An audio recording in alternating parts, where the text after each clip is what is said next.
Hoje a gente vai continuar aqui a parte de seleção de materiais em uma aula de materiais compostos, né? A última classe de materiais não metálicos aqui que a gente poderia ver para dar um embasamento aqui para quando a gente tiver questões de seleção de materiais.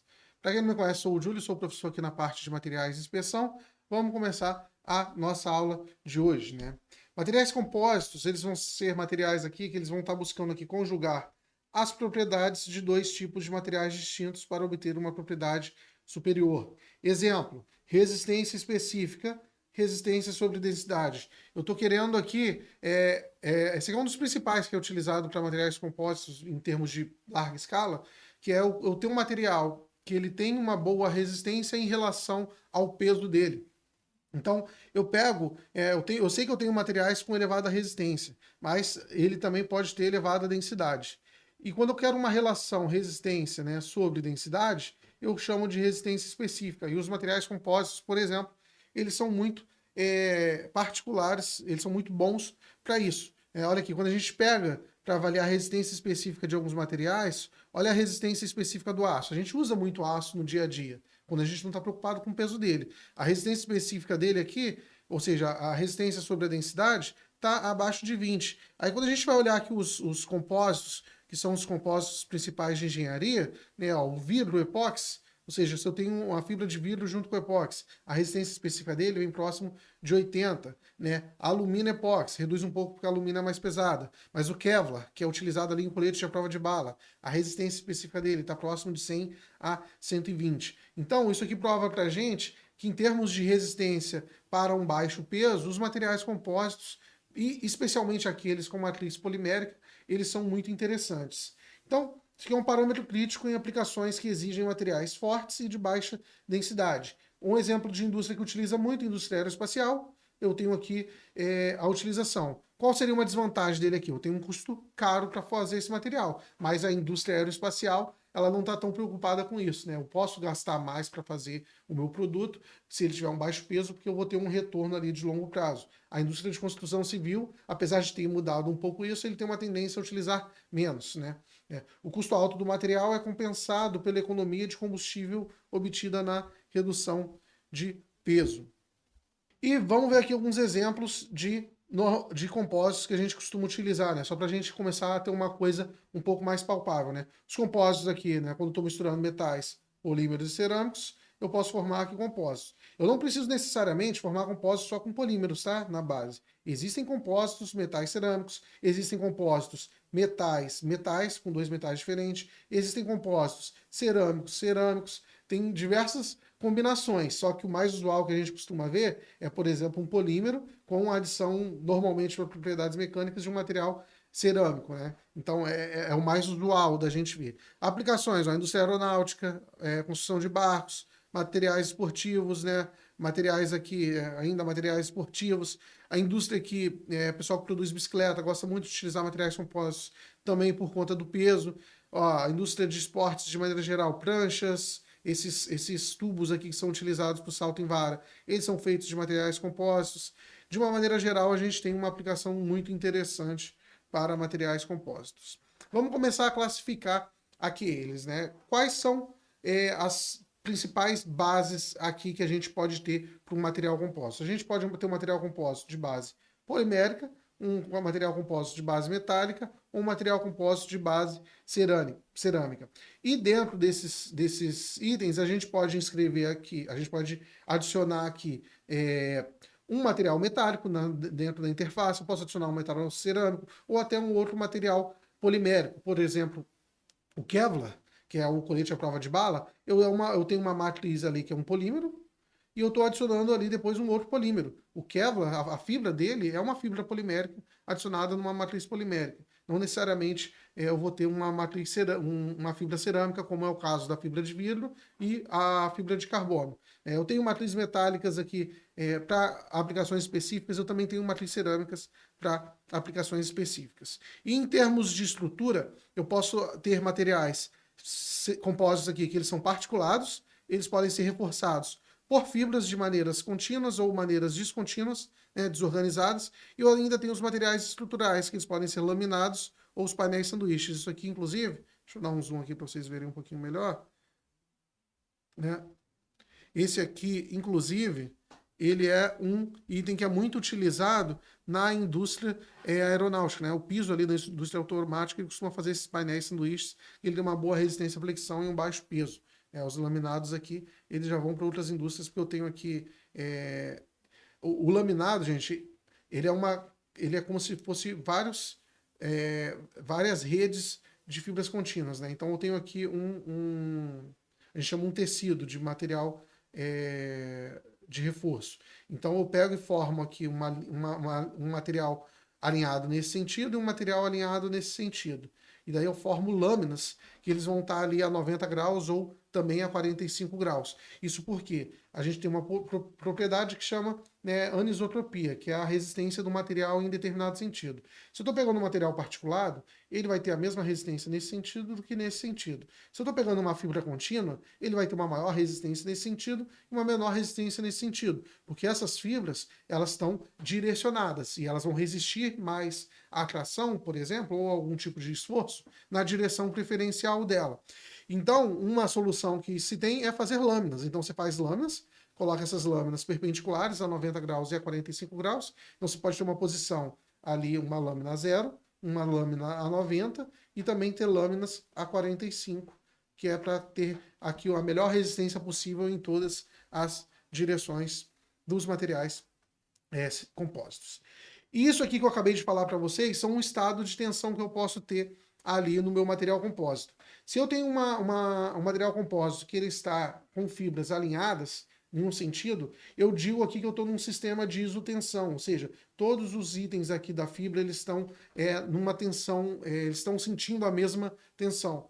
Porque aqui ó, a tensão está nesse sentido e o meu material ele vai estar sendo carregado e a fase resistente, que normalmente é a fase de reforço, a fibra, ela vai estar tensionada de uma maneira igual ali da matriz. E eu tenho um sistema de isodeformação que, no caso aqui, eu não vou ter a fibra atuando como um reforço direto, ele vai estar atuando de uma maneira lateral. Normalmente, quando eu quero propriedade mecânica, eu evito isso. E por que isso aqui é importante? Quando eu quero determinar o modo de elasticidade de um compósito em um determinado sentido, eu tenho que saber aqui como que ele está atuando. Se, por exemplo, eu tenho isotensão, o modo de elasticidade de um compósito ele vai ser a mistura do modo de elasticidade da matriz vezes o volume da matriz, mais o modo de elasticidade da fibra vezes o volume da fibra. Então, se eu tenho um compósito aqui que ele é 80% matriz, 20% fibra, né, eu vou pegar e vou substituir aqui 0,8, 0,2, aí eu coloco aqui o modo de elasticidade, sei lá, 100, e aqui o modo de elasticidade 5. E daqui eu consigo, né, obter o modo de elasticidade geral. Isso aqui vai dar 24 de GPa, né, de modo de elasticidade, basicamente. Então daqui eu consigo estimar o modo de elasticidade. Obviamente, isso aqui não é uma ciência exata no sentido de, vai ser 24, mas é uma estimativa da resposta total, porque tem outras questões que a gente tem que se importar quando a gente está falando de compósito, que, por exemplo, é como essa fibra vai interagir com a matriz. Isso aqui é um mundo ideal, né? É a melhor das hipóteses. E essa aqui seria como se fosse a pior das hipóteses, como se sua fibra ela não tivesse interagindo praticamente nada com a matriz, porque ele não está fazendo nenhum reforço, né? Se eu estou aplicando carga aqui, basicamente quem está resistindo a essa tensão é a matriz e não aqui o reforço. E para isso a gente tem essa mesma equação, né, modificada. Quem que vai ser o modo de elasticidade do compósito? Vai ser o modo de elasticidade da matriz vezes o modo de elasticidade da fibra, que vai ser dividido pelo volume da fibra vezes o modo de elasticidade, volume da matriz vezes o modo de elasticidade da fibra, mais o volume da fibra vezes o modo de elasticidade da matriz. Então esse aqui, digamos, seria o pior caso de resistência possível. Isso aqui a gente chama, gente, de regra das misturas quando a gente está falando de materiais compósitos. E o que isso aqui significa quando eu estou querendo estimar a propriedade de um compósito de maneira geral? Aqui eu tenho o modo de elasticidade dele, e aqui eu tenho o volume de fibra. Quando eu estou considerando aqui isostrain, né, ou seja, a característica melhor de deformação, perdão, gente, isso aqui é isostrain, né, ou seja, a isodeformação, e isso aqui é isostress. Que a tensão aqui está igual. Quando eu tenho o isostrain, eu tenho a melhor situação, eu tenho uma linha reta aqui, que eu tenho aqui a situação onde eu vou ter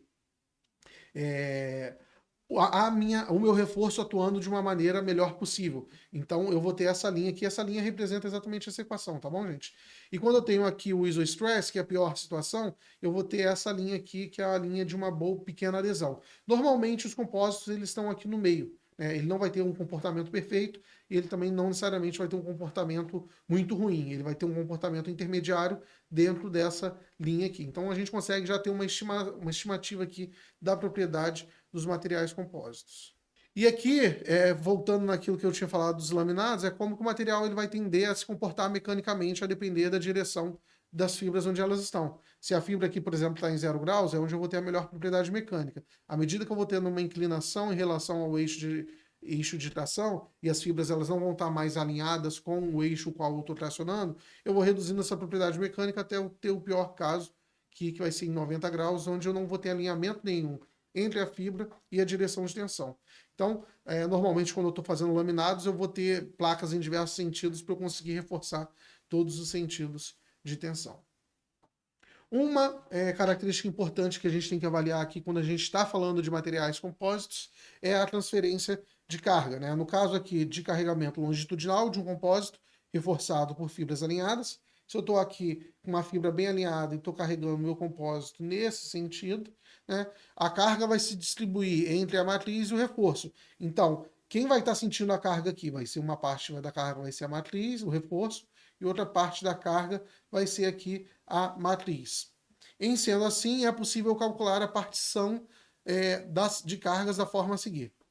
Então, gente, eu tenho aqui um equacionamento aqui.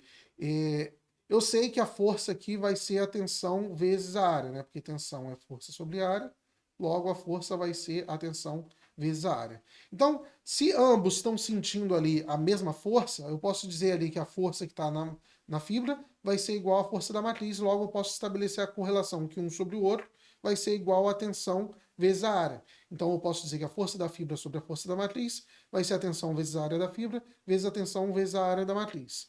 Quando eu estou em um estado aqui que eu sei que a deformação deles vai ser a mesma, a deformação em ambos os casos, e eu sei que o modo de elasticidade é a tensão sobre deformação, eu posso transformar essa equação nisso aqui. Então a tensão da matriz vai ser o modo de elasticidade vezes a deformação, a tensão da fibra vai ser o modo de elasticidade vezes a deformação.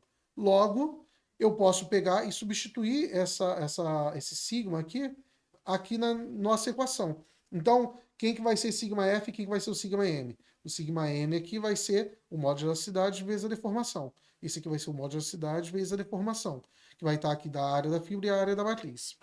E, por conseguinte, aqui, se eu estou fazendo uma análise aqui bidimensional, eu posso pegar e fazer uma extrapolação para que isso aqui vai ser um comportamento em todo o volume do meu compósito. Então, eu posso substituir essa área da fibra aqui, né, considerando aqui né, que eu vou ter a deformação, a área da fibra vezes a deformação, eu posso considerar aqui que eu vou estar avaliando o meu material no meu volume. Então, eu tenho essa equação, que a força da fibra sobre a força da matriz vai ser uma relação do modo de elasticidade da fibra sobre o modo de elasticidade da matriz, uma vez que eu estou tendo ali uma deformação igual. E nisso eu consigo ter a transferência de carga. Ou seja, quanto maior o modo de elasticidade da fibra, normalmente maior eu vou ter uma transferência de carga para a fase matriz.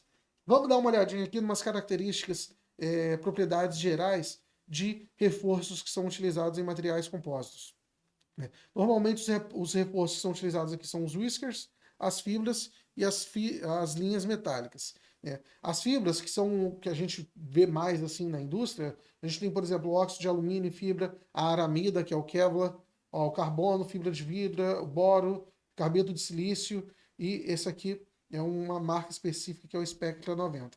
E a gente tem aqui as características dele, ó. Specific Gravity, aqui no caso é a densidade da fibra. Então a gente vê que tem fibras aqui de densidades variáveis, né? Quando eu estou falando aqui de fibras de maneira geral, e propriedades também específicas. Olha a modularidade da fibra de carbono é de 106 a 407. O modularidade do óxido de alumínio é 96. O e-glass, que é a fibra de vidro aqui, de 28. E por aí vai. E quando eu comparo isso com a propriedade de um polímero, eu posso otimizar essas propriedades. Aí quando eu venho aqui, por exemplo, para o grafite, já tem um módulo de elasticidade, né, um módulo específico um pouquinho maior. Esse aqui é o módulo específico, né, a relação, o módulo específico aqui é a relação do módulo de elasticidade para a densidade. E aqui eu consigo selecionar qual fibra eu vou utilizar no meu compósito. E como a gente já tinha falado lá no início, e a gente retorna aqui, uma parte muito importante para a gente determinar aqui a seleção de materiais são os mapas de Ashby, e onde os compósitos normalmente eles se destacam. Eles se destacam quando eu estou querendo aqui uma boa propriedade mecânica em relação à densidade. Se vocês observarem aqui, se a gente traça uma linha reta, a tendência é que quanto mais para cá a gente está, melhor tende a ser a classe de material. Obviamente que você quer o mais para cá, mas você também quer, né, o material que tenha menor densidade e a maior resistência. Né? Então, por conta disso, você quer ele mais para cima aqui na diagonal. E a classe de compostos, ele se encontra aqui. Ó. São materiais que eles têm baixa densidade e uma elevada resistência de maneira geral. E o problema dele é que ele tem uma boa resistência, mas ele também tende a ter ali um elevado custo. Então a gente vê que os compósitos, que estão mais ou menos aqui, ele tem uma boa resistência, mas também tem um elevado custo. Então, a depender do tipo de compósito, você tem que ver se sua aplicação tem um valor agregado suficiente para você utilizar esse tipo de material. Beleza?